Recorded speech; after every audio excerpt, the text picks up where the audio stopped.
What up, people? You know who this is and who this bees.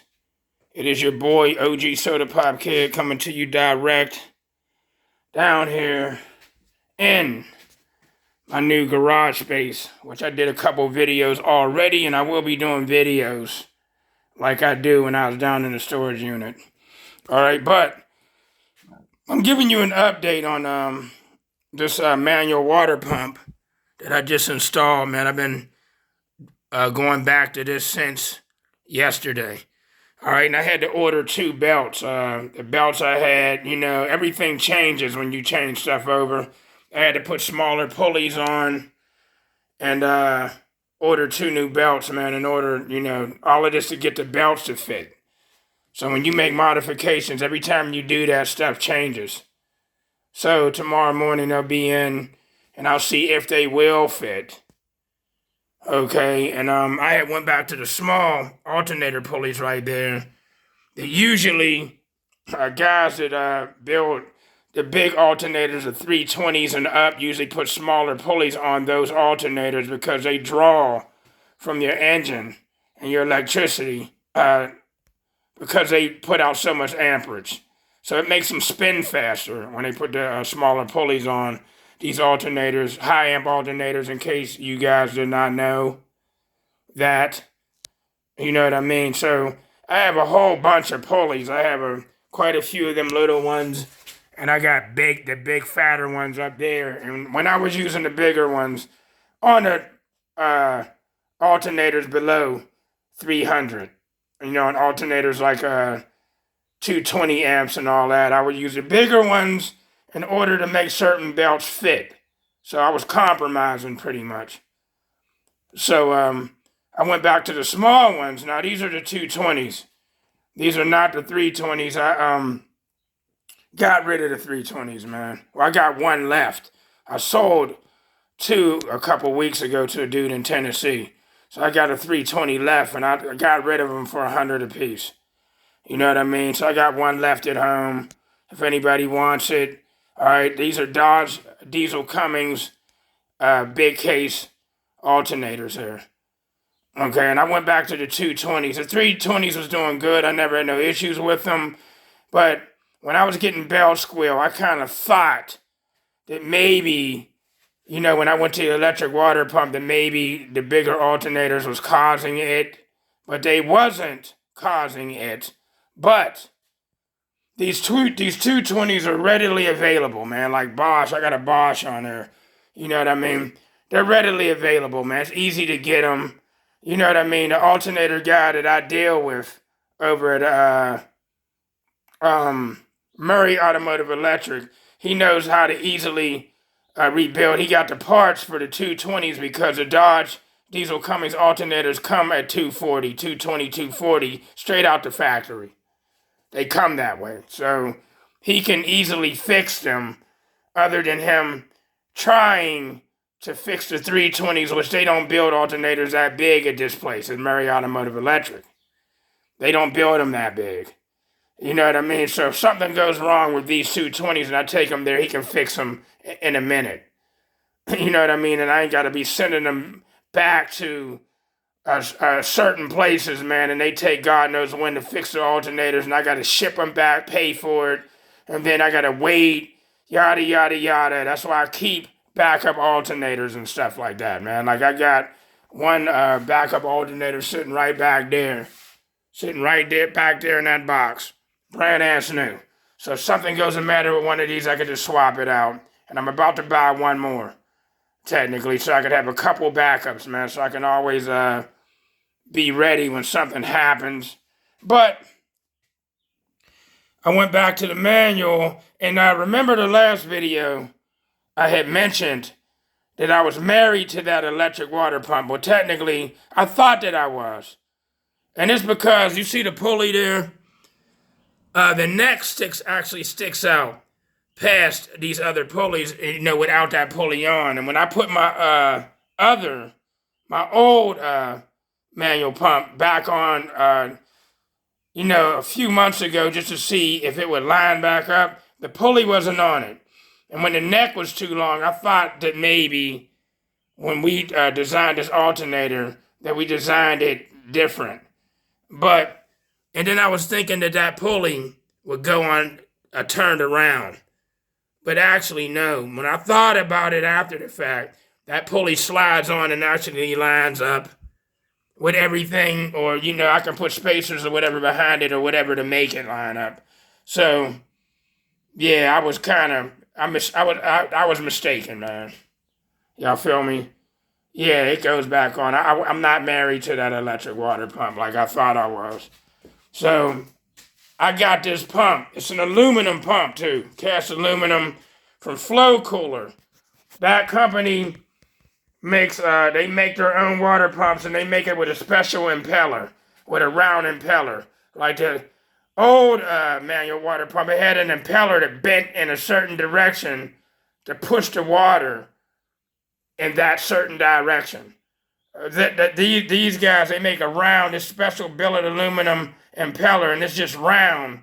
I wish I would have just showed y'all it before I put it on. But if you go on Flow Cooler's website, you'll see what I'm talking about. How they make their impellers.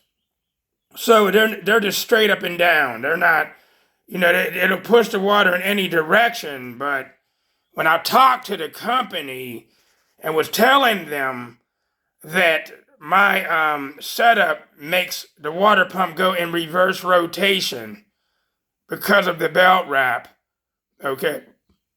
The guy that I was talking to, he wasn't a technician technically, he was a clerk. And he really didn't know what he was telling me that, mentioning, talking like an Einstein-like theory. You know what I mean? And I was just practical. I was like, yo, man, I use a regular manual water pump on my car for years and went in reverse rotation, driving all the way to Florida, all the way to Tennessee, all the way to Kentucky, all the way to Erie, all over Ohio, and my car never overheated, bro. I wanted to know, because of the impellers that they make, I just wanted to ask him how the water pump would act in reverse rotation just to see what he would say.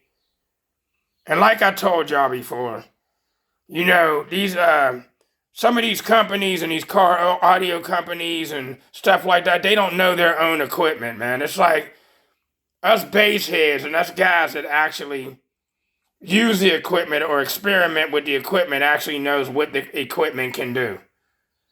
You know what I mean? And technically, I looked as if he didn't know, actually. I was like, if I use an ordinary water pump, bro, and y'all got these water pumps out there that cost $158. That Oldsmobile pump there, that billet aluminum pump, even the cast iron ones are $158.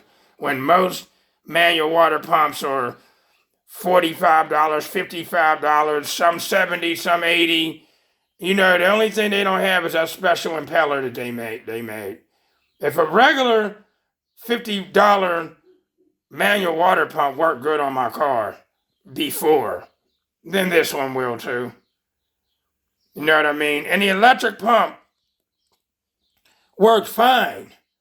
I mean, it moved 42 gallons per minute. It kept it somewhere around 190. The highest that I've seen it get was on a 90-degree day, and it was like at 200 degrees under here, It kept it cool. The problem was, without that pulley, it didn't have another pulley on it.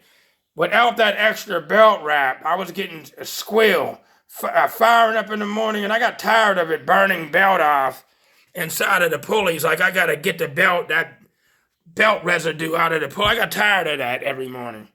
I just got tired of the squeal. I got just tired of it.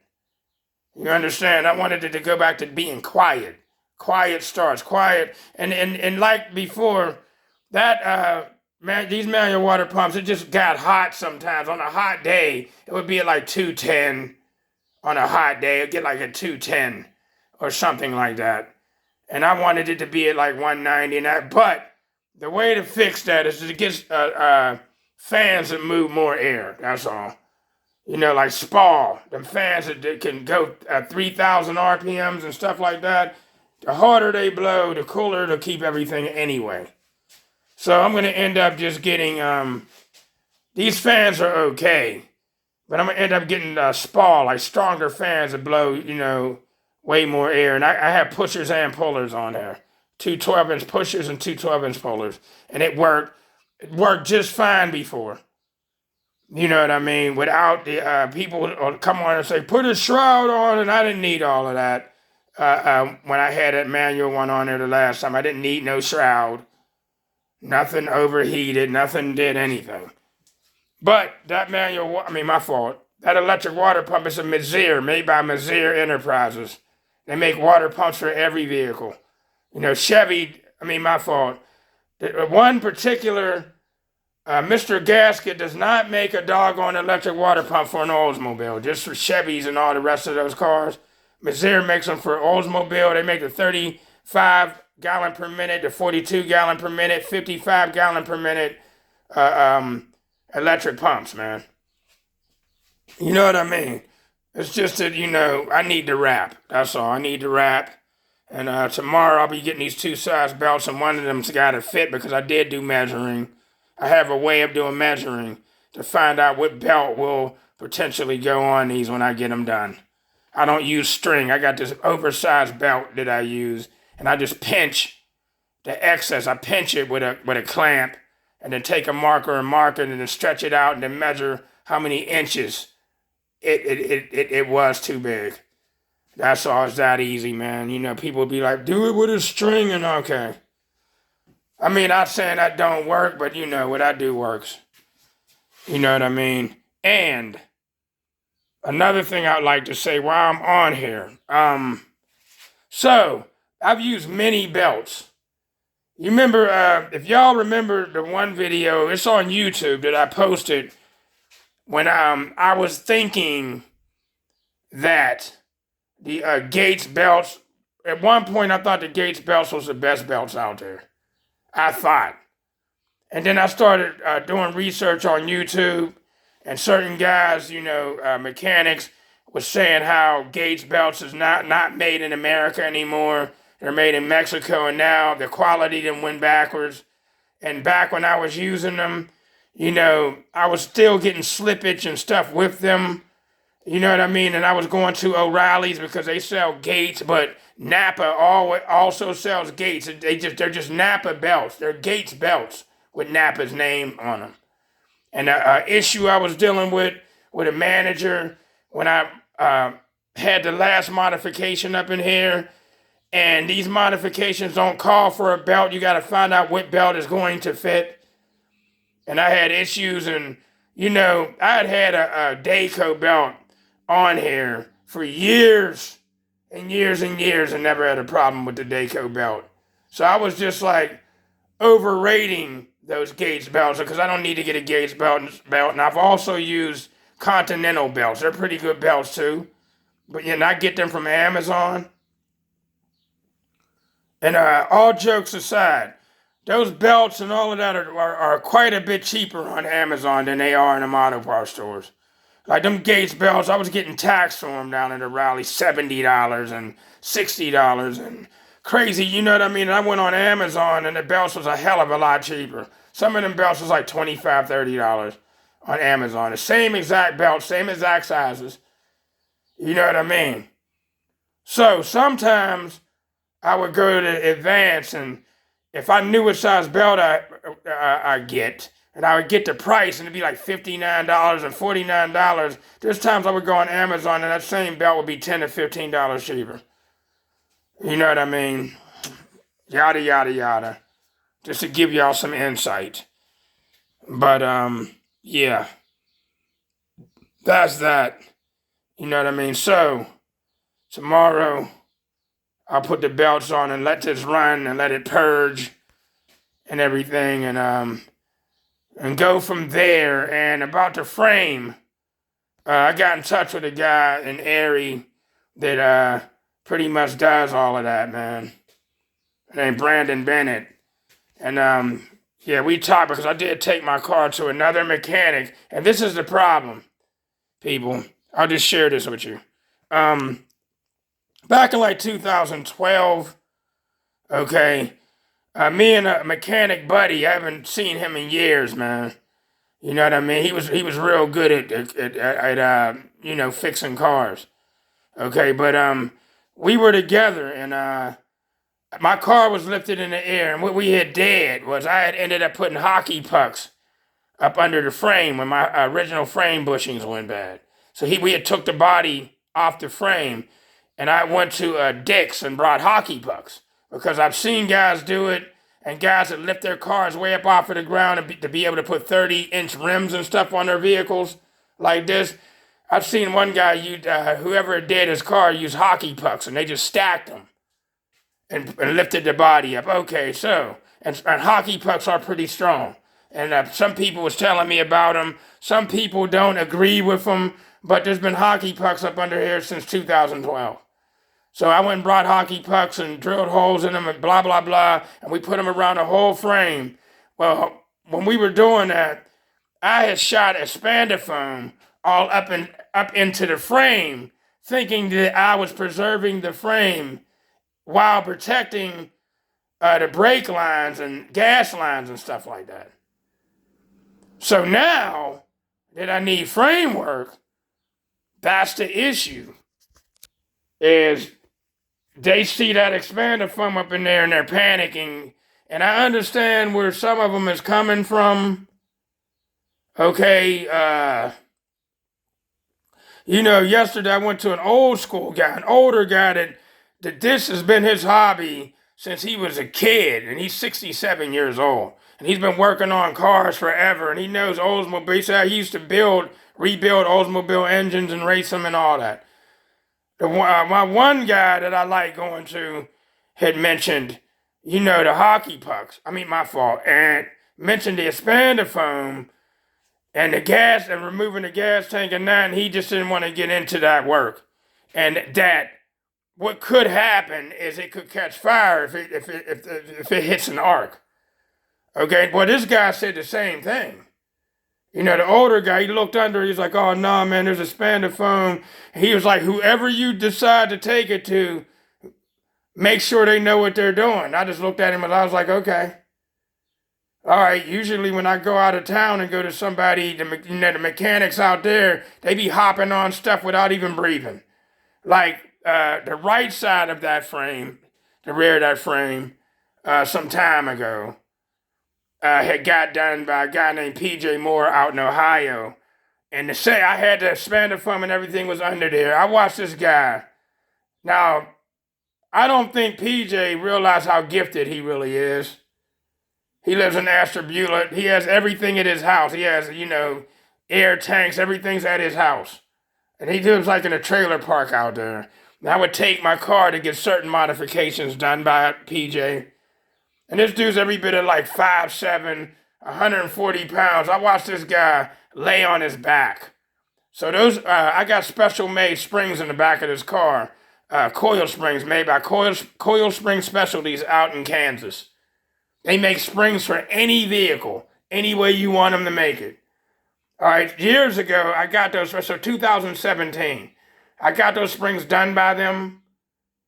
And those springs are, man, they can hold 3,000 pounds each. It's the way that I had to make them springs at the time. And they were like $400 for the set. They mailed them here, they're like 20 inches tall. That's why the back of my car sits up so high. I took them out to PJ and watched him lay on his back, lift his car up with a jack, lay on his back in gravel, take a doggone, use his air compressor with an impact gun and compress those heavy ass springs and put them up in this car and only charge me $75. You know what I mean? If I would have had somebody do that down here, I'd have got taxed one. And they would have act like it was the hardest job in the world to do. I watch him do it on his back. He modified the modifications on this hood here. The modifications right there, he did that. He did his modifications on this hood, man. The only problem is I got to get some shocks or whatever. These shocks is really not doing anything. It's this bar that's holding it, and it's heavy. You know what I mean? But he, and he's gifted, man. It's just to me, he don't realize the gift that he has. He just don't realize it. You know what I mean? And it's hard to get him. Like when you get him, you get him. When you don't, you don't.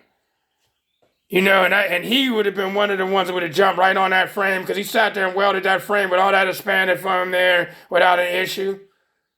And he had me sometimes just spray, I had a spray bottle of water. He'd tell me to spray it. Every time he did a weld, I sprayed it, and everything worked out fine. I can understand, the guys is concerned, but there's just some guys that's not afraid to modify anything. And so I talked to Brandon, and I probably will be going out there Monday. And he said he made it clear he's not afraid to modify or fix anything. And once I find a mechanic that can do damn near anything, I'll continue to go to that person, even if he is all the way in Ohio or Erie. I'll drive out there. I did it many times before. I'll just go on and drive out there, get it done, pay them, and leave. You know what I mean? It's a damn shame, bro. It really is. And that's the problem. Like, any frame can be welded and fixed. You know what I mean? It's just that expanded foam, and I slapped myself like, damn, man, if I would have known then, I wouldn't have never did that. You know what I mean? But I thought that I was preserving stuff, dude. I thought, that's just me. Always trying to make things last, But anyway, that's that. So, hopefully come Monday, I'll ride right out there, man, and get it done by him. He's a basehead, by the way. He's just a mechanic. You know what I mean? I don't think I officially met him. He's seen my car in competitions, he told me on the phone. But I don't think I've officially met him. But that's just another connection right there, man. Connecting with guys like him, man. You know what I mean? Who knows? He might end up, he's right in there. He knows some of the guys that's on the team. You know what I mean? He may end up on the team sooner or later. Who knows? But anyway, yeah, I'm going to go out there Monday, hopefully. As soon as he sends me the address and get that framework done. I told him what was going on with it, too. He asked me a couple of questions and was like, spray bottles and whatever else. Or we may dig some of it out because I'm going to go assist him. I'm always assisting when I go to these guys, man. I don't go there and just sit around. I help. If need be, I help. You know what I mean? So that's that, people. Still ain't getting no new equipment yet because I'm waiting to get that frame done before I move forward. Because I am fiending for some equipment. I don't want to be all summer. What am I going to do all summer? Sit around? I don't know. I need some base therapy, people.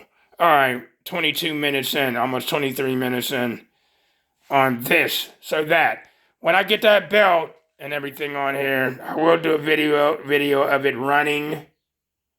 And hopefully it don't chirp, because it didn't before. It might just have the chirps now. So hopefully it don't chirp. I'm hoping after doing all this work. But anyway, yeah. That's your boy, the OG Soda Pop Kid. Good morning, good afternoon, good evening, good night, peace.